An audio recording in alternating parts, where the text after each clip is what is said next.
manage. In reality, FCD doesn't own a single inch of anything across the country. We basically manage it for the benefit of all of us as a nation. And so we have entered into co-management agreements, that's how it's called. So the Chiquibul, we basically go for co-management agreements every 5 years with the Forest Department. And that's for the park, the Chiquibul National Park. We also have another agreement with, for the management of the Chiquibul Caverns, which is considered to be the largest ones in Central America. So we manage that along with the Institute of Archaeology and Niche, which is a separate agreement. In the Vaca Forest Reserve, we also operate there with a letter of understanding with the Forest Department to work with farmers. And Las Cuevas Research Station, which we manage also for the country and for the government of Belize, is basically to promote research in the area. And so that's how we basically operate. Every year we do our management effectiveness reports so that we can be able to see if indeed the effort is working. If it's not working, then we have to assess on where might be really the new interventions to put in. And so that's pretty much what we would do as a biodiversity protection organization.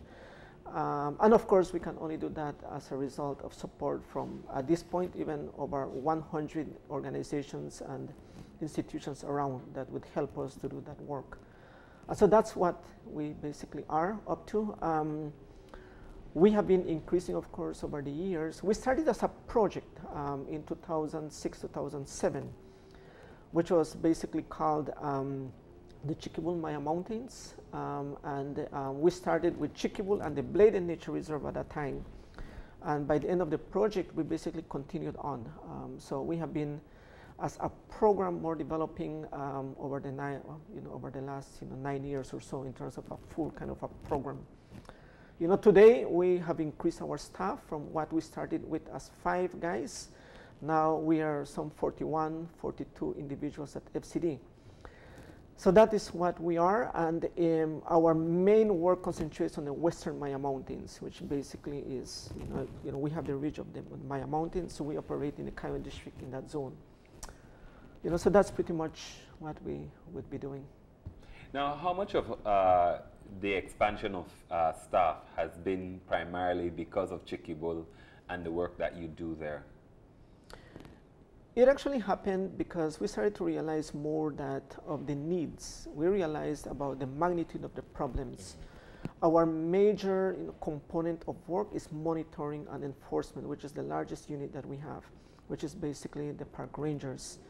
If you recall, a couple of years ago, we did the telethon really to increase up to 18 our numbers. So that really becomes the biggest unit that we have. We then started our research unit, which basically are the ones that brings the numbers for us. We are the ones who can be able to conduct the core research and be able to give you by figures, by graphs, what really is transpiring on the ground. We have environmental educators. We have 2 environmental educators. We have a cars management unit, which is basically the only unit in Belize that exists, which basically means that these guys are exploring and discovering and be able to document caves and sinkholes, all of that. So they basically are a unit that work with ropes and basically going into these areas. And then we also have a landscape management unit which works with farmers. That's only agroecology, agroforestry, matters of training. So we develop a farm school that we are just developing right now, where the farmers will be able to learn on how to use the resources without really disrupting the full ecosystem, like in the Vaca Forest Reserve. We have some basic staff at Las Cuevas Research Station. And then, of course, the admin staff that deals with the financials and all of that stuff. So pretty much that is really, but we grew as a result of really seeing how, basically the needs, the mobilization of staff, that was part of our assessment that was conducted for us. And then we realized that we actually need really to increase in terms of those numbers.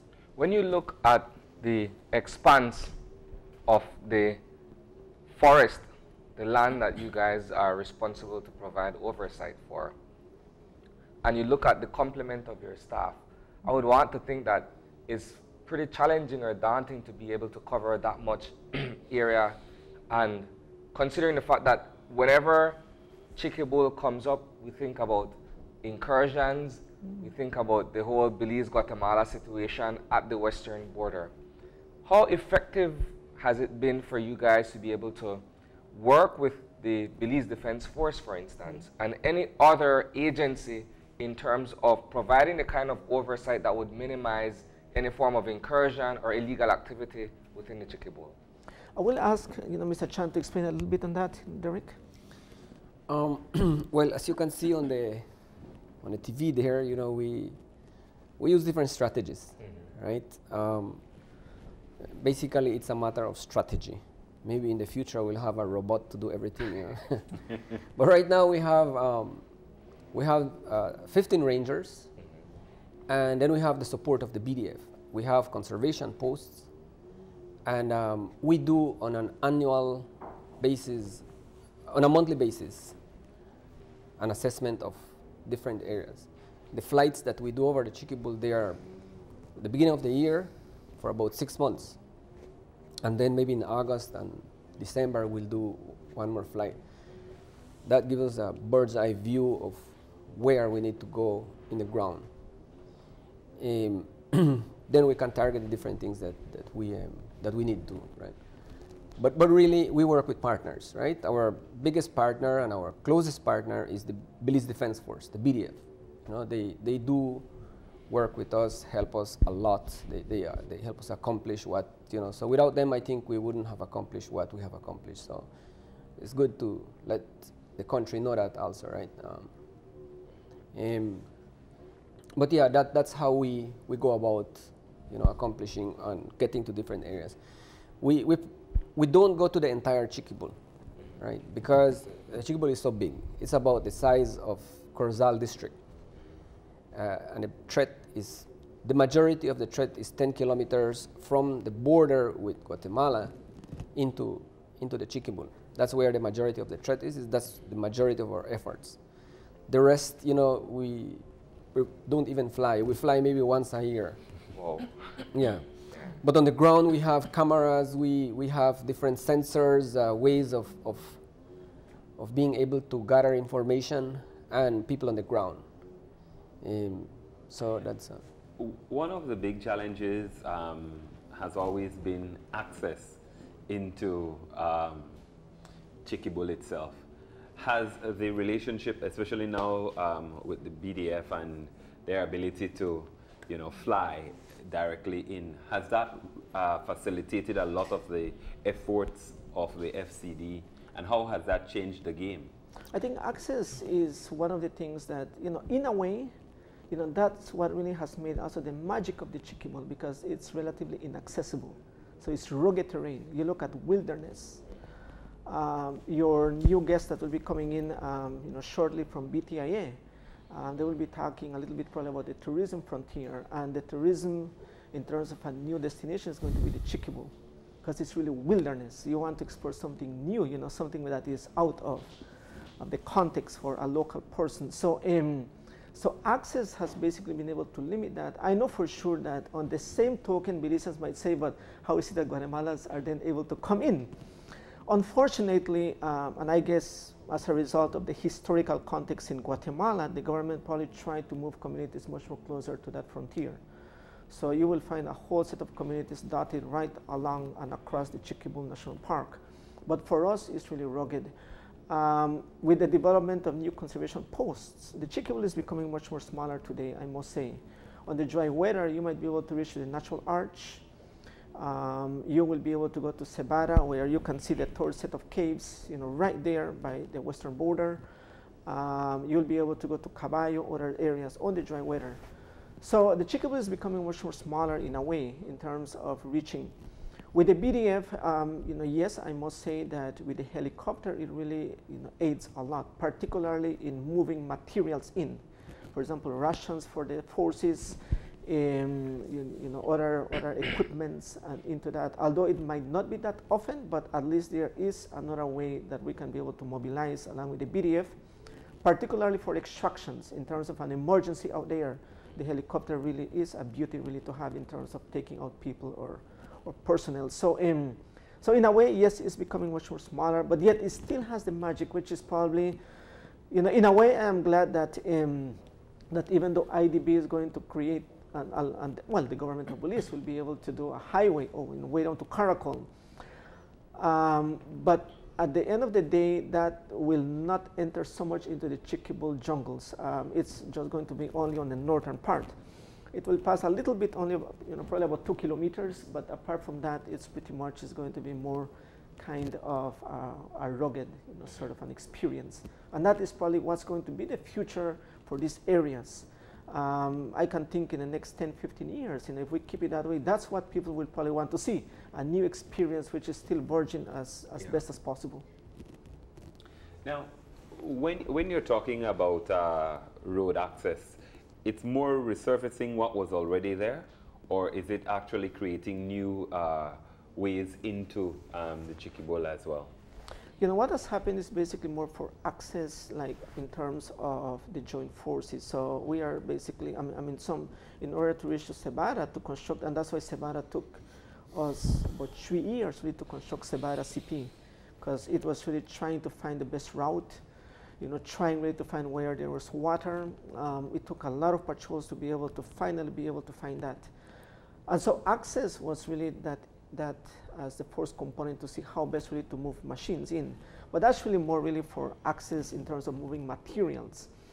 It will probably never be, I don't think we would want, or I don't think in the future we'll have a paved road into these areas. I think it really gives the ability though where, on dry weather you can be able to go with a 4x4 in all cases. And so, I think that is probably what's going to be the Chiquibul National Park in terms of tourism and as a destination. But yeah, it's not really a paved road. I think the one to Caracol is going to be that, but not the other kind of the outlets that we're looking at. In terms of the conservation post that was inaugurated there earlier this year, having the first-hand of experience of being there and experiencing the Chiquibul from that point of view, is it effective to have the CP there, given everything that is taking place nearby in Guatemala and the fact that the proximity allows for people to be able to, in a sense, move across how they would want? Well, CPs, and that's, it takes really a lot of the analysis, like what I noted. So that one where you went, we basically were looking at several factors to be able to put that. But one of the key reasons why it's put there is if it's an active hotspot area. In other words, if it is really a good entry point for illegals, then technically that is the best spot really where to put it. In the case of Sebara, also we're trying to protect the Chiquibul caverns. That is the third set of caves. Into the future, if we go into a World Heritage Site, which is still our dream, and the government, I think CEO Percival that's Dr. Percival, is pretty much encouraged to have a World Heritage Site. So we would want to work with that ministry to see how we would be able to go into that. It will take some time, but the Sebara caves is really the magic around these areas also. It's huge caves. So we want really to put that CP right there also really to protect it, today and into the future. And so that area there, that is one of the main reasons why if there was illegal entry points or of immigrants coming in, then technically that would have been the best site. And so that's where we have it.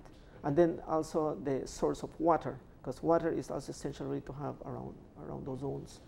So yes, for us, all of those CPs, have been basically identified as a result of being a hotspot, being an active zone, where there's access to water, and also where essentially we also would be able to have a human footprinting of protection, in the long haul.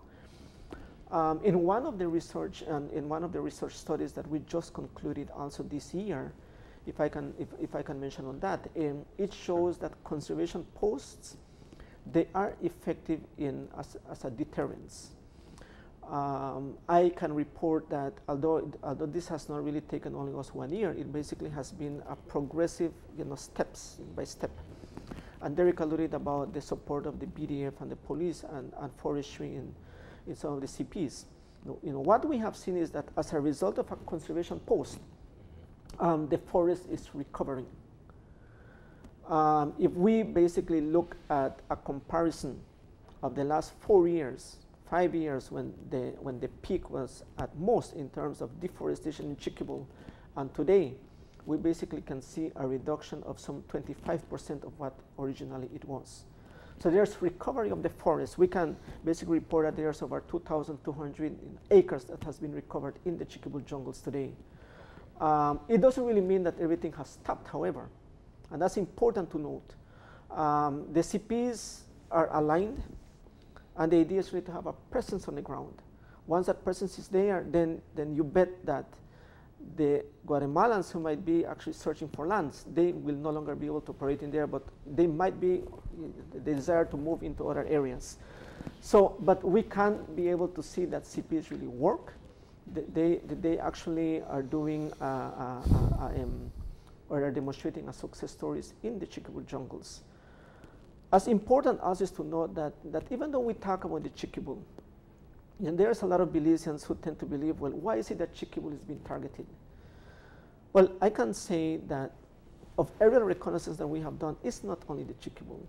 You know, you can go anywhere along that western border and there will be activities taking place. You go to Vaca, you go to El Pilar, you go to Colombia, you go to Jalacte, you will see this thing. The only reason why people probably become much more conscious about what's happening in Chiquibul is because we come here given the opportunity that you guys would give us. But the border is still porous, and I think everybody talks about a porous border. And so the CPs are one of those areas for us as an intervention in the Chiquibul to be able to contain that particular movement of people. And so it really has worked. Now, as you come to the end of your year, obviously you mentioned one just now, one report, but what's the body of information coming out that you'd like to share at this juncture to say this is what has transpired primarily over this year and that this is what you'd like to report? Well, we have a research unit, and the research unit concentrates on two main studies every year. For this year, we have been following the one on agricultural farming. We have been following the one on the xate, and then also on the illegal wildlife trafficking or the poaching activity. The poaching activity for the last 5 years, we have not lost any parrots along the main breeding area of the macaws in the Chiquibul. That has been as a result of putting the unit, of putting men on the ground to be able to contain any level of extraction. And so that has been successful. We finished this year by reporting that none of the parrots were stolen from along the key area where we have been working. It doesn't really mean... Is that in a joint undertaking with forces across the border as well, or is this largely due to efforts on our side? In the case of illegal wildlife trafficking, because it is really movement of an animal from one country, in this case into Guatemala, yes, we had really to dub also our efforts with Guatemalans. Illegal wildlife trafficking, as how you will know, it is one that basically is growing, and I don't think also there is the base of data. We don't really know. From us, we have been able to identify clearly that scarlet macaws are being targeted every year. Why macaws?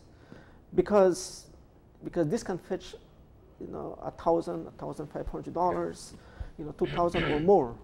So these parrots will be targeted.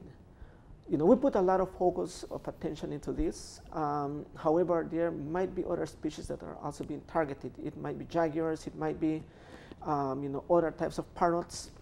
But for scarlet macaws, what we have come about is that there are other areas in the Chiquibul that are also being targeted, however. So we still come about with numbers from our informants from Guatemala claiming that they still find 8 or 10 parrots in a house. So it means that they are still basically coming in and extracting those parrots. So we just identify those other areas where this guy, where the Guatemalans might still be operating. So that is really still an issue that we want to work with to expand our efforts of protection, for this coming year, because we have now realized that it's becoming more organized, the kind of the poaching. People are just coming specifically for this kind of parrots, and so we need really to actually change our interventions, our strategies on how really to deal with that. The xate, on the other hand, the xate, which has been over the last 11 years, we have been talking about xate. Xate is one that, technically xate is no longer a problem in terms of xatero activity in Chiquibul. If you can basically imagine that we had like 10 leaves that were being taken out every year, or, only to give a sort of an analogy here. If there were 10 leaves that were being taken out, today only 1 leaf is being taken out. In other words, we have reduced it by 90%. So 10% is what is still occurring in terms of extraction of xate from the jungles, which basically means that the xate is coming back again. It's blooming now in Chiquibul once again.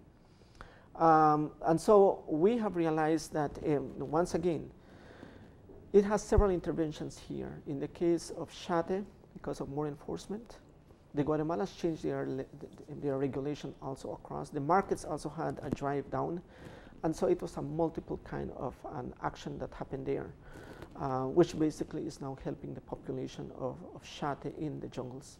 If I may add this though, to every achievement, so to speak, you've mentioned that there has been a drive down on the xate extraction, as well as the poaching of the macaw, the scarlet macaw. But you still have gold panning activities, Yes. which is equally, if not more detrimental Yes. to the environment. Can you speak to that? Okay, Derek. Well, this year, again, in terms of gold panning, we have seen quite a reduction of, of that activity. So it has, I would say, lowered a lot. But yet it is still a big problem, no? And it's something that you track as well in your reports? Yes. But like we were saying, for us, how we evaluate our year, we are coming to the end of our financial year. And particularly in the Chiquibul, it's activities, illegal activities are seasonal, so it's like the end of the year is also over for a lot of these activities, the end of the hurricane season. As when the rain stops, a new season is starting, which will be the dry season. People start to plant corn or fall forest, and so we are preparing for that. The gold panning, it goes throughout the year, right? But yeah, I wanted to mention more about our accomplishments, our visual, what's visual, right? What we did this year. So Rapheal mentioned about the deforestation, which shows that this year, we have seen a reduction in deforestation and a change in the strategy also of deforestation by Guatemalans, because it's Guatemalans, right? In the past 10 years, we had seen that Guatemalans were doing a lot of little farms, spots, right? Not farms, but more like milpa, right? Which is not really a farm, it's a subsistence way of, just living, planting corn. Now, those have disappeared. Now we only have cattle ranching. So, although we have seen a reduction in the deforestation, we can give a pat on our shoulders to our partners, to the BDF, the police. The problems are still there.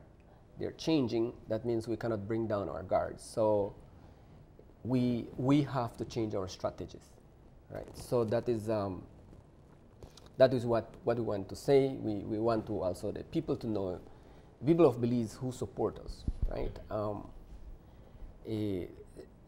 We have had a lot of people participating in the illegal wildlife trade program. I want to say, like, specifically the police. Just last 2 weeks there was a conference which was not done by FCD, but I did participated because I've been promoting the protection of the wildlife through the program of the illegal wildlife trade, which is a global problem. And yeah, for the past 2-3 years, I've been saying, we need to get alert, because illegal wildlife trade is a multi-billion-year illegal trade around the world. And they target animals like, in Africa it's the rhinoceros and the tigers and lions. Here it's the jaguars and the macaques, and eventually, you know, they'll disappear. So, you know, I mentioned the police department because they had a very good representation at the conference on illegal wildlife trade here in San Ignacio. In particular, Mr. Superintendent Lyndon Flowers. You know, I don't know if he's watching us, but he was very good. I think he really did a good participation, and speak on behalf of the police. They were really happy to be there to learn, right? To know, to get more awareness of these problems. We need the support of these agencies, right? So I'm saying because after 1 year that we see a lot of progress is because we've been creating more awareness among these groups, agencies, authorities, you know, police, BDF, Baja, customs. Another year will start, and we beg their support again. I see people, I noticed when I go around speaking to people around the country, there is still a lot of people in Belize that they don't know what the Chiquibul is or where it is, right? So people, we should find a way. We have our education program, which is another program that has been accomplishing a lot, coming into the schools here, talking about the protection of the watershed, the Chiquibul, etc. But yet there is a lot of people that don't know where is the Chiquibul or if it is important. It is important. This year we also participated with Socamoca on their team that was protecting the Chiquibul. I think that was an excellent move. What they came third on the ranks there. I would have given them first place. These guys are really good. We had, if you saw the videos, the scarlet macaque, which is our costumes, human-sized macaque, dancing with the people. What we were doing is promoting the protection of the Chiquibul, creating that awareness. That is important. Belizeans, we need to understand where we are, what we have. Over the weekend, just this weekend here, we had the Jane Usher community. It's a group of women from this south side.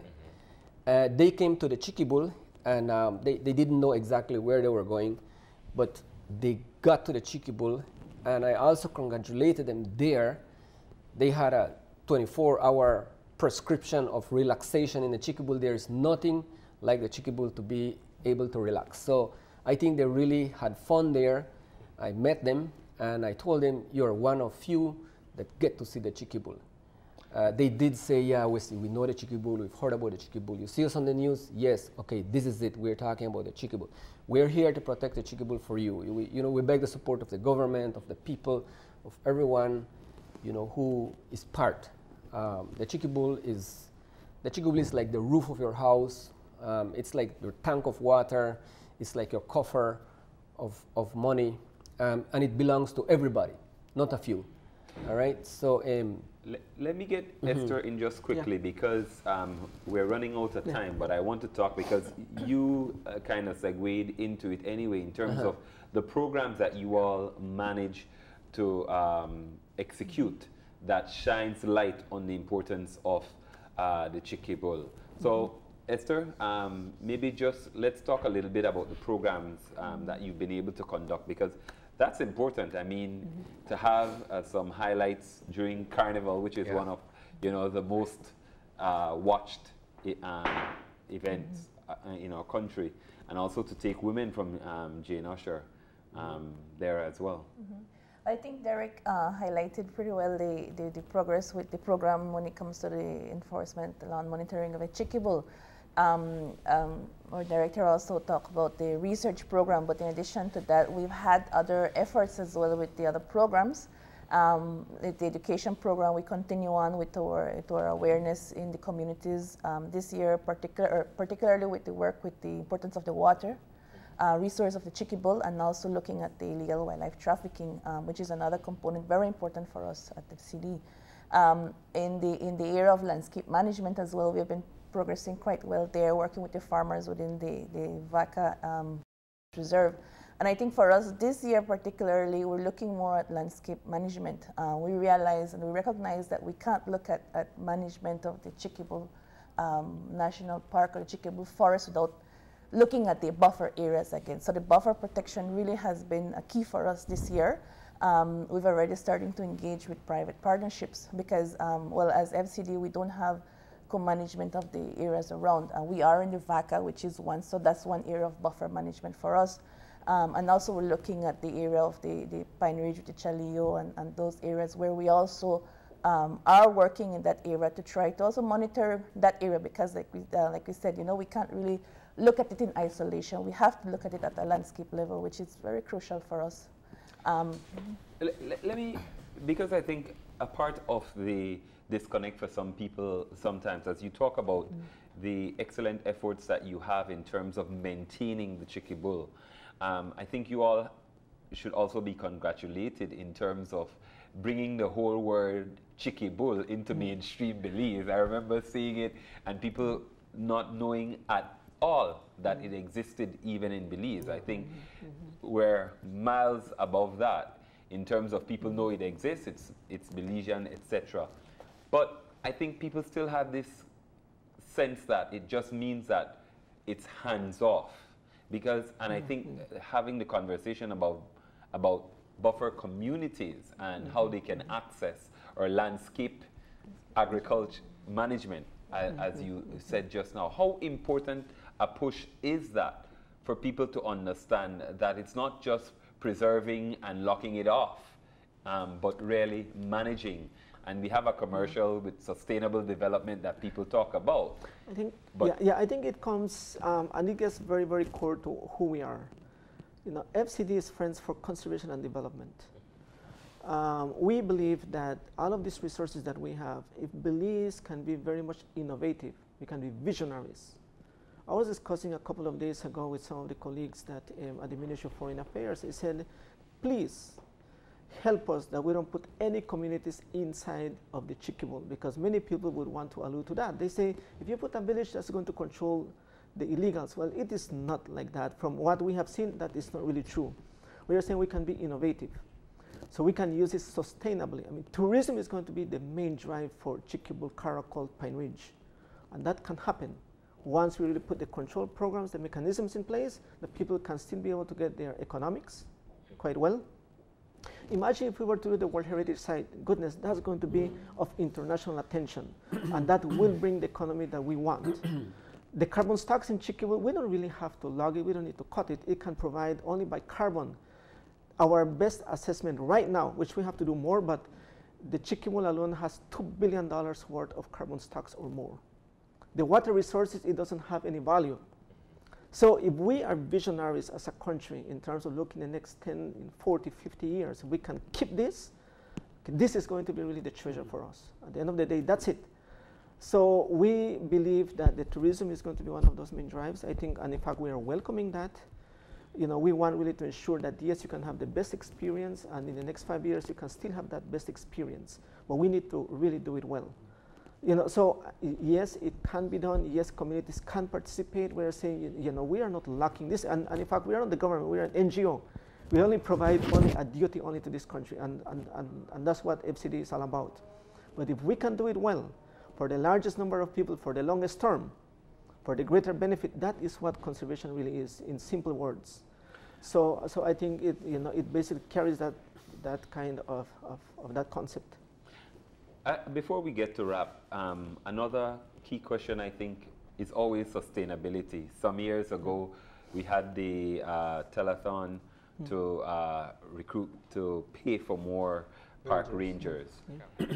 So how is the picture of sustainability for the organization itself shaping up as you come to the end of this financial year? I would say that as we basically look at the integrity of the Chiquibul and the reduction of some of the challenges that we face, you know, once again, only to reiterate, there are still other ones that are still, that are still, there.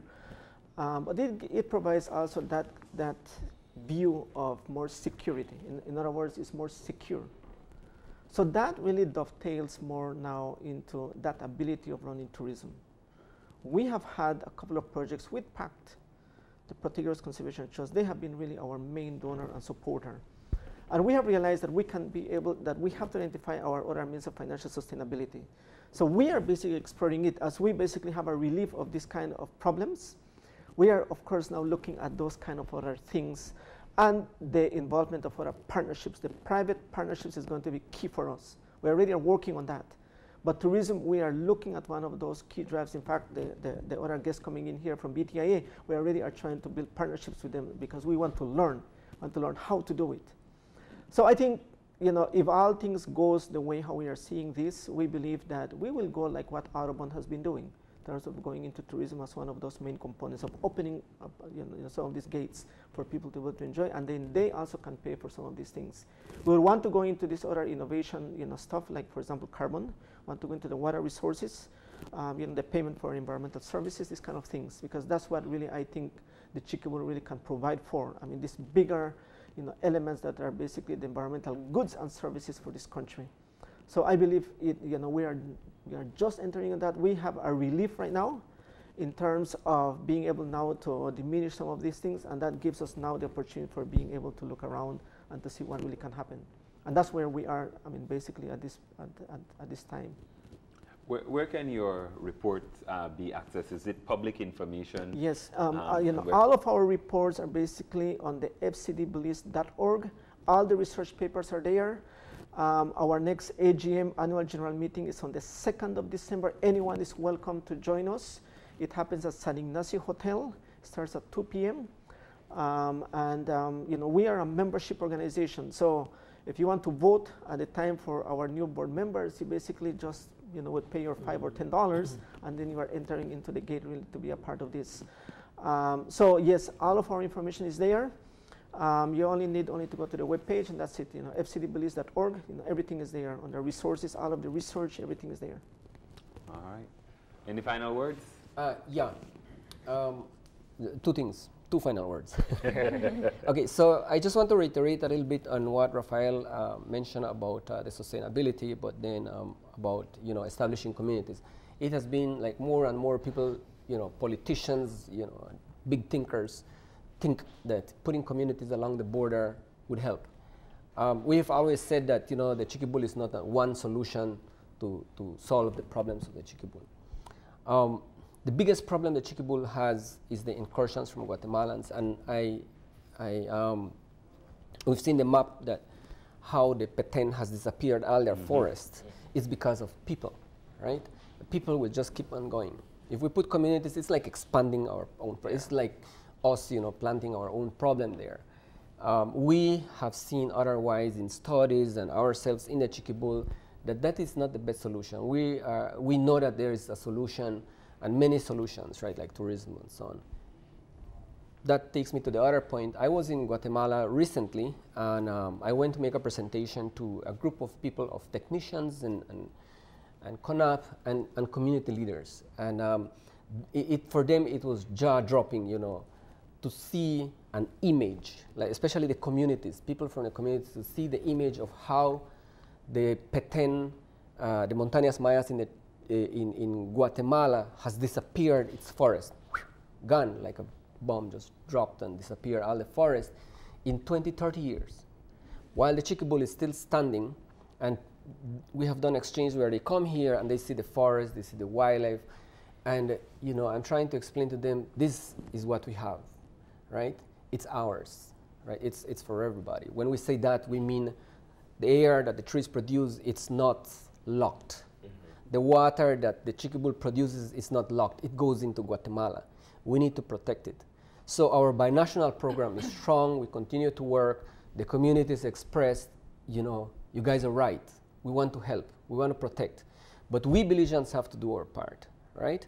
Of course, Guatemala has to do their part either. These people need, they have problems. Poverty would be one of the biggest problems, you know. So I mentioned to someone recently that I saw on a post that they said, you know, we should put communities. I said, we can prove otherwise. At Friends for Conservation of Development, for the past 10 years, we have shown progress, and we have shown the improvement for the protection of the Chiquibul. So we can do that. You know, we the Belizeans, right? We should be able to work with our Guatemalan counterparts. It is possible to protect the Chiquibul. All right. Yeah. Well, Derek, Esther, Can I wanted to also probably take back what Derek mentioned as one of the final thoughts and go back to the beginning of the show where we spoke about how FCD started. I think for us, looking at people, we also have other ways of how people can participate. And for us, youth participation has been key.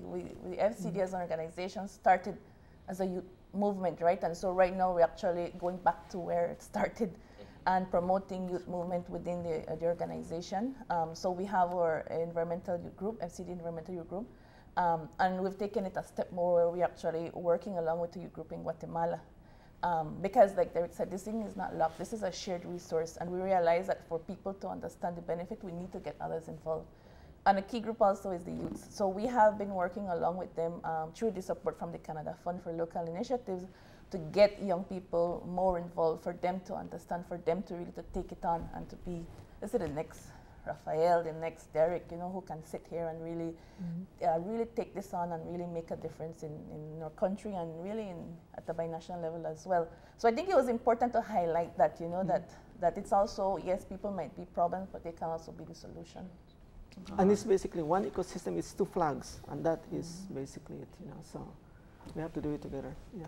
All right, well, thank you very much for coming and, of course, shedding light again on the importance of Chiquibul, and congratulations on all the work that you continue to do on behalf of all of us Belizeans, and encourage young people, women, everybody to really rally behind you guys.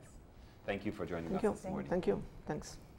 We're going to go ahead and take a break, and when we come back, it'll be to talk about Destination Belize, the 20th edition. Don't go anywhere. Open your eyes. Continues after these messages.